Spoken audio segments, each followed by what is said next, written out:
High বন্ধুরা, মালদা রথবাড়িতে সিগনালে দাঁড়িয়ে আছি। এখন যাব গাড়ির সার্ভিসে দিতে। কেন গাড়িটা অনেকদিন ধরে সার্ভিসে আসা হয়নি, আসার টাইমও পাচ্ছি না। এই দেখো সিগনাল আছে, বড় গাড়ি চলে আছে, তো আমাদেরকে আর কী বলবো, তো আমরাও যাবো। আমরা দাঁড়িয়ে আর কী করবো, দেখো বড় গাড়ি সিগনাল হয়নি, সবুজ হয়নি, তাই বেরোয় গেল।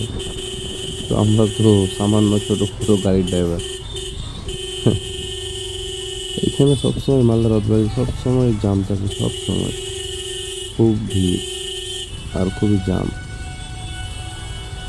তো বন্ধুরা কী বলবো, মানে আজকে যা হলো চলে আসার সময়, মানে এমনভাবে গাড়িটা চাপলো, ও ওভারটেক করছে যখন, ওকে তো দেখা উচিত যে সামনের দিকে গাড়ি আছে না নাই, নাকি না দেখে ওভারটেক করে দিচ্ছে। মানে কি বলবো আর, মানে যা ইচ্ছা তাই।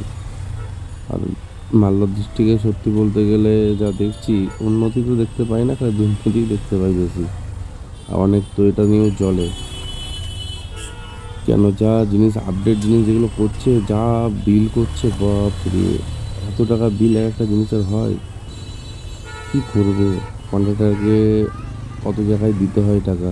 এত কি বিল, একটা বিল এত সোজা যে পাস হয়ে যাবে? একটা বিল পাস করতে গেলে কত জায়গায় ঘুষ দিতে হয়।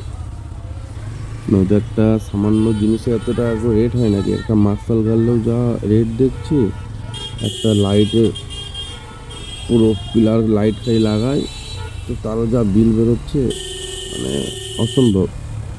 মালদা ডিস্ট্রিক্টে উন্নতি হবে না, দুর্নীতি বেশি থাকবে যতদিন কিছু চেঞ্জ না হয়। যা অবস্থা দেখতে পাচ্ছি, মানে যা ইচ্ছা তাই। দেখো ওয়ালটা কি করেছে, সব পিক ফেলে ফেলে ফেলে ফেলে ফেলে, ও বাপরে, এগুলো কেউ দেখার নাই। পিক ফেলে ওয়ালটা কি করেছে, কি অবস্থা, দেশে নেই কোনো ব্যবস্থা। যা ইচ্ছা তাই, যে ইচ্ছা তাই, যে যে কেউ কিছু করতে পারে, কিছু বলার নাই, বললে পরেই হচ্ছে অন্যায়। আর সোজা কথা হচ্ছে, যা পরিস্থিতি, চুপ থাকাই ভালো। মানে চুপ থাকলে তুমি সবারই কাছে ভালো, তুমি কথা বললে পরেই অনেকেই তোমাকে সহ্য করতে পারবে না। এই তো হচ্ছে পরিস্থিতি। বাই বাই বন্ধুরা, নেক্সট ভিডিওতে দেখা হবে, ভালো থাকবো, সাবধানে থাকবো, বাই বাই।